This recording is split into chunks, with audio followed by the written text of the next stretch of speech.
ono wo kire sene oba ne ho ebesane no nkrofo te wa wo mo hwe bi obi timi begina wo se media me mi was catch obia Asempa Fm. mi oka o eche obia no obi so abetra wo sofo no adidi obi atem poto no okọ na mi bisa se enti omo na omo no gidie ni se omo ye ne papa no de empa na omo ye ye trama ye tranye ya na sebe ye demra aba because in kroni bi horma ebi no Rwanda papa na timi aka say sorry be impimsia wuni ne mabia unti memeya asofosem okrom no mo ntime frɛ Reverend Justice Apia Kubi were head of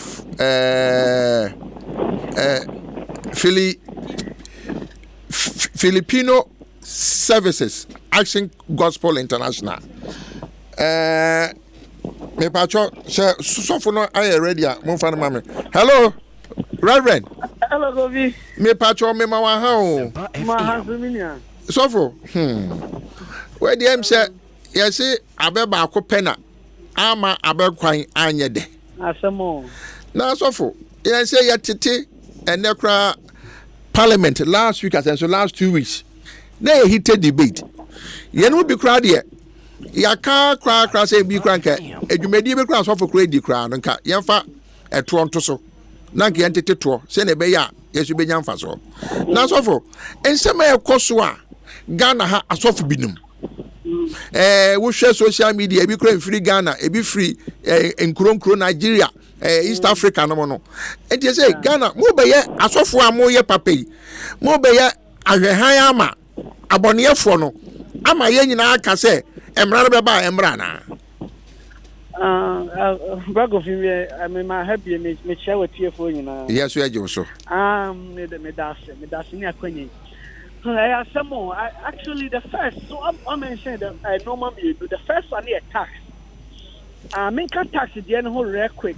Tax actually, no, that since the church is basically an organization, a non-profit, you know, there shouldn't be any tax. But the other side of the coin, no. Anything that the church makes to get profit, you know, they're supposed to be. I almost spoke Philippines language since I'm the Filipino preacher. There must be a tax on it. For example, say, sorry, now a shop, mall or sorry, maybe or Ghana, for example, and answer Ghana specifically, anointing oil, bookshop, or warning, those kind of things, you know. See, if it makes profit, then they're supposed to be. But sorry, Agasa and itself, saying I saw for me a senior lecturer in university. Yeah, Timmy tax. And this year, Timmy tax. Me no, and I should throw me no, dear many honey. But Sammy, idea must sorry no. Me turn no maybe Eddie in Yesika. Then that one, no, there must be a tax on it. The second one, a regulation issue I'll mention. That regulation issue I can't me no man. First, I can't remember Rollins time.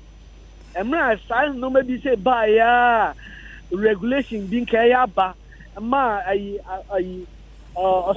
software bit say but I'm a commodity mu a fighting ma revive our party ba Ghana and I know na me bon pay say be a situation I come me as I work in last week Monday and I'm in a software and paying for be a seminar.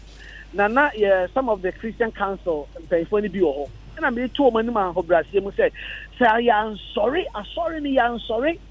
Now you are to 2 no may and pay for when they see for Nakasi so say and go for no more drone to but you a drone. Then I suffer the end. They say, you can't say you made power no I watch from thing and answer back a cancer we a woofy and Tinaya can wish ya. Yes, it was just like David and Absalom. A son, David, the no idea why ye were Kukuamunti. Absalom, a young woman were bonting. And you know, David in Timin can want them. So much so say, Absalom, the bar, and India bar, was raped by the step brother. But David and Timin can want them.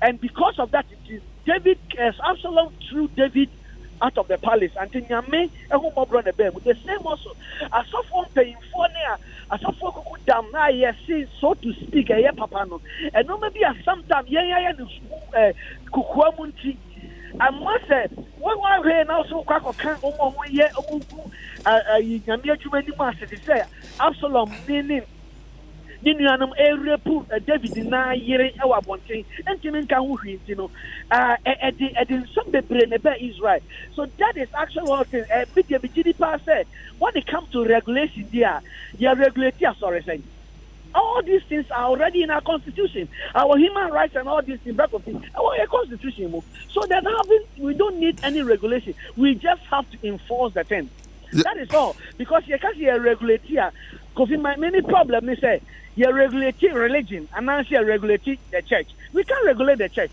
because the church is under religion. And in the religion, we have Islam, we have traditional religion, we have all that. They have to regulate them also. And it will bring a whole lot of complications. Reverend, what can say me maybe so? Mohono Musi, Mosofo Pong, or preachy, we are near tongue, or no tape. And so for the baby, son, one year, a be actual books. Crusade moye crusader se mutua enkrofobia omoba yes den mutuatua omu nyina aka meka tax side no and okra de nkanenken hia me papa because in kro bebre timi ehu kwan a te se de oka na mra ne se wo ye adwuma ye outside church business dia I was saying utua woto ene sorry abe Mr. Mikau, one man church for we. Obi our cars, private cars, yes, they be a commercial vehicles. Enti, Okachem says a sofo, and now so the sofo name na make out. And a sofo name don't mean to attacks. I sorry, Bebre. Interestingly, people don't know. Say, in sorry, I can see Bebre. Say, yeah, sorry, for example, your friend tax, Jerry for, Momu bar, near ya so for the year seminar. It's saying no more see tax. No, we do some of these things. I don't know. Say, I can say one mind churches now. Say, be a me voting. There will be but about organized churches are yeah, sorry, for example, specifically asking that you invite you twice, seminar, saying no more of course, some of the A's ways anymore. Okay, now they're moving here as a tax. And we are very much encouraged by a soft point. He said, no, we have to because that is what we use as a nation to develop the country. And no, so for Mammy caught. The abane subambo ni binuma ebinimu eyi ada dia otimi kra ye bold no de ato social media wona kwa akodi wona nsemfo no so for wonim se nkro bi se megidi sem se Britain for won se yem premier nye asori commercial with TV so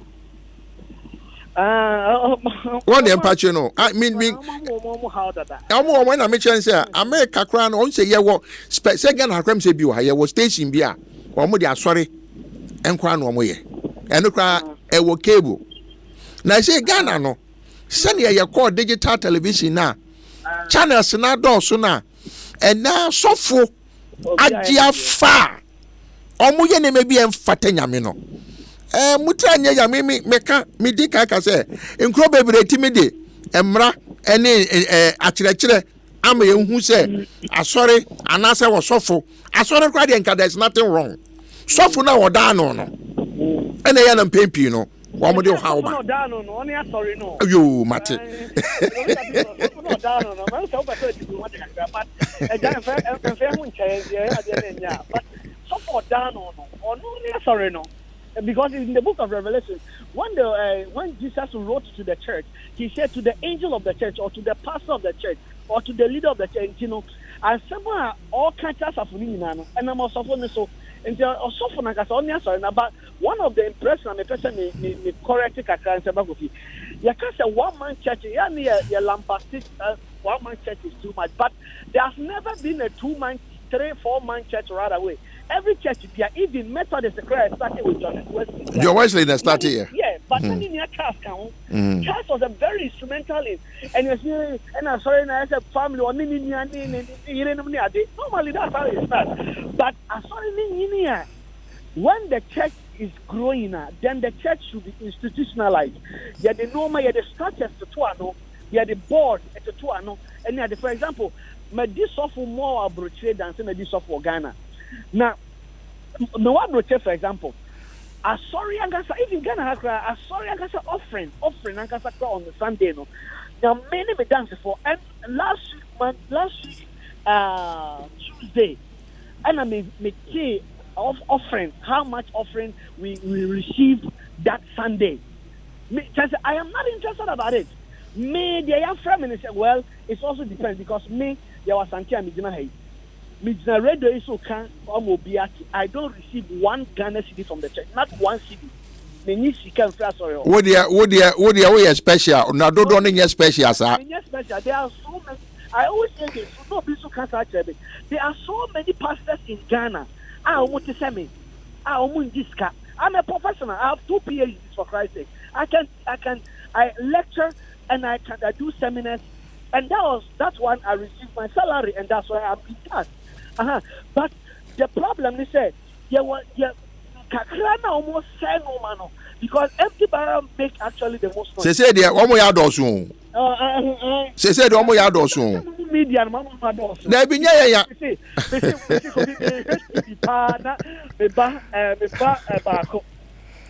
And what and just said Cramoni B and Wabeji achieved or Tissel and I said well so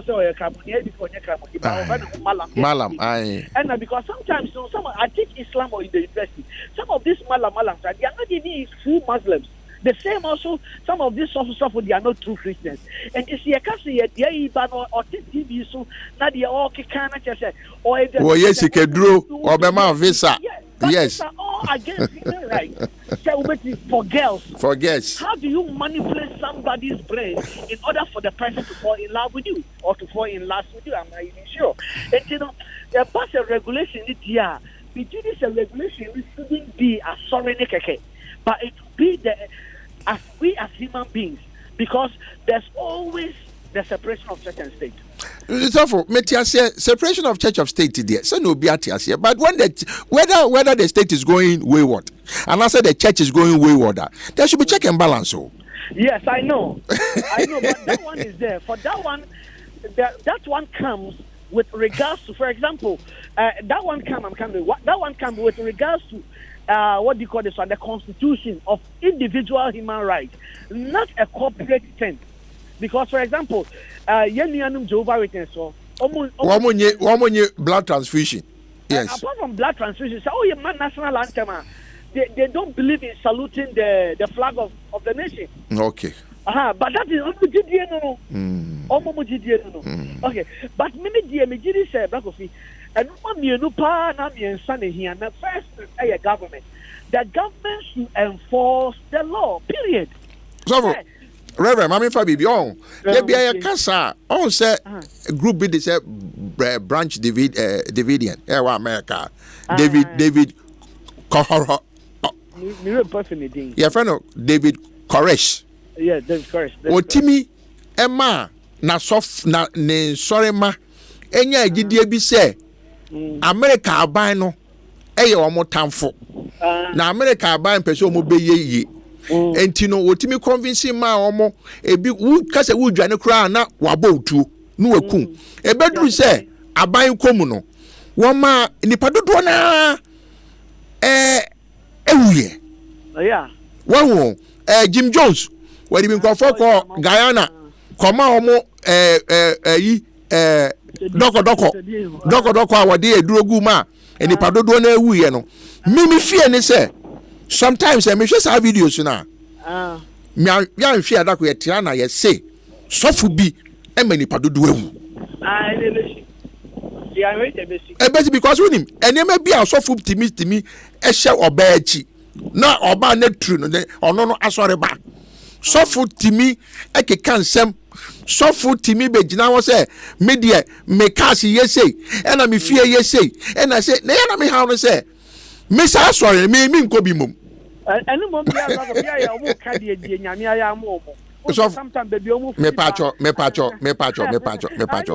ebi ni kwesi ada me pacho ebi ni kwesi ada yapa sorry yapa sorry me wo de ti me pa David yapa sorry me na me to collection ye nyina to collection so for about no what car different mu so for my me car different mu so for kra mi sa me say Kofi enyam bia ehe na wo fa na se mama lifter mama lift ade cha na baka che me say me collection me de to ma me de ma wa uti mi koto car no wo no nyame ahira say je fe o. But the two things, the first one, the fact to say, also for the say, carry. Normally, no, to give people the benefit of the doubt. Sometimes it's just to inject faith in the congregation. Say, baby, I'm moving free back when I'm here trying to say. Secondly, with regards to the car, me wabrich Kofi. We should be who be a major nafano. Thank you. Why? Because different. Oh, so for Ghana crana yema lift. Ghana crana yema lift easily. Abroche yema lift. Ghana the yema lift easily cra. So for him. So for ye nyina eni nyina ye asofo a o ma no kre ana dintra. So dey pacho no. Na sebe ti say dey moking. So for the house can say who ska. Na say Bible cra say ebeye din amasikani a obekọ soro ahimem dan se frum ponko a obetimi ewura panie eto okurum abebuo no obu o nti cheche se meme tonton wo ho nanya abebuo no obu o nanya abebuo it was literally there actually the gate of a needle no is an actual gate Israel I found the needle gate and for okay now the needle gate na work no na chance na ube frame na dey empower yeah that needle gate no because you must see in such a way say kwa so catch say o see a camel what so camel was say from ponko ayi e friend say we say from ponko be but camel so who rafa a gate ni mu a almost such a way say ultimate for ni pedua nyi enwura mu dis o bend ho kakra say ubu mu asan no I don't say fruit punk on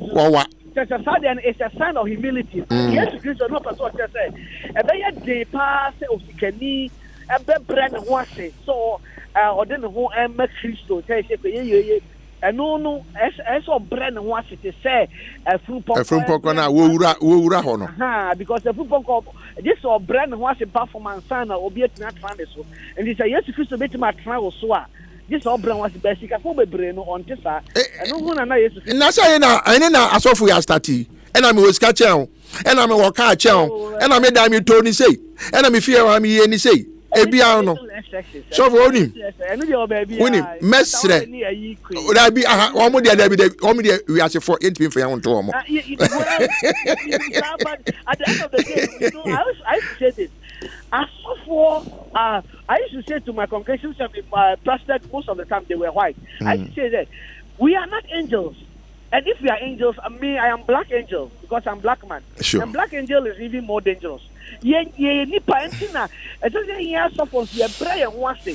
My sorry painful to be for example, my sorry painful to be they are very respected and painful. I just said, "Esa ombetima tufo." Not just a walk or I just said, "We are suffering young Kawasem." Yo. It's I don't know. Yo. So for him, a china say, "Obetimi and Kachina, Mekamame Tiefo, Oma Moko ha Ebusia, Sebe, I saw for be." Da omo na san menanka yetimi bia homano na omo ne wedidi nkomo mrani ntino semche bia betimi afa 1 or 2 calls bia okay 0302216545 0302216546 obetimi de wadwen kiraba sofo justice appear ko bi also hello Black Obi. Yes sir The day John, the free Kwame Nkrumah second. John Koso Bago fi nyame hira pa program we dey mesra o monsan to so e so for say ene atofo bu binum na abana Bago fi ya ne da nyina o ton o ma mo nye nyankofon no mo kan fa mo bia obi wo no ma opiti a e se o ka se ni ni akwa so bi e ben wo na o mo nkyerɛkyerɛw enso o si kenkyerɛ twa ba bi a wo bia abra na me mo akwa nkyerɛ bra na me na nyame hira me na ma so re dem o fe me na me wo sika me na meyiro to ama so for preachers you be lot amount that go be yo obi was one 0302216545 hello so for okay so for him Reverend Yazapia Kubi ya asante me boa so di ni asante hello Gobi yes sir my mejo so mi afiafo ajuma dia bia tu ho se ajuma keke na mi so be bin konim Ebenezer ni kwa benya oda gan Ebenezer akoso anye bibia amfa ho a ebeje nsem because anka me die ni ma ye minim no Bible ni say me di chekwa nti mo panko chekwa ene adani tipedie any competition what support me na so de ka se make me akomande ma ma ko yesika efi bank of Ghana ba who me yesika. So these are some of the things that make stress. Me perfect government, but make stress. Send me a Christian council. I'm saying, oh my God, somebody see at all for now, but because Bible come my heart, I just say, and many the way are true need for me. And I hear who yo, what the china, so far she boss or beba, and you know, china, hello, yes sir. If I join actually, Ishak also. I was more discussing in my baby. And a foot to the Bema among for Ghana and it says, oh, say, oh, person will be bomb by a man, I say, oh, course of will be a empire. So one can check your bravo. If you fear to cry, no, my minka, what's that tiny pa? Young upon Swaka, our Bible, Koran, can say, Yendo, what to say, do young to sell. It is a own donipa, room and nipa, what's the Oka empire, better years. So, thank you, donipa, one can say, bomb by a one, young couple betty, no, I want them on Chazo for us. Yo, Mate. Reverend Apia Kubi. Patrol software also. Maybe hello. Software. Oh, software call. Yo, actually, you want more the answer. You been in Sabekano. Na white to me 2 years for, and then maybe I was here to me here. Na Sabi near my coso. Now, no, Madame Fubi or Castle, Mamma Messeria. What's one need software be and a boss here. Queensta. Now, software no. Eddie and you have a good fee and him and on the course suffer. Now me fear and also how long was I was with you, mammy 2 days. 2 days or by an anasa. Because I don't say I'm a catcher, my sorry man say, me shan you so. I'm the book it.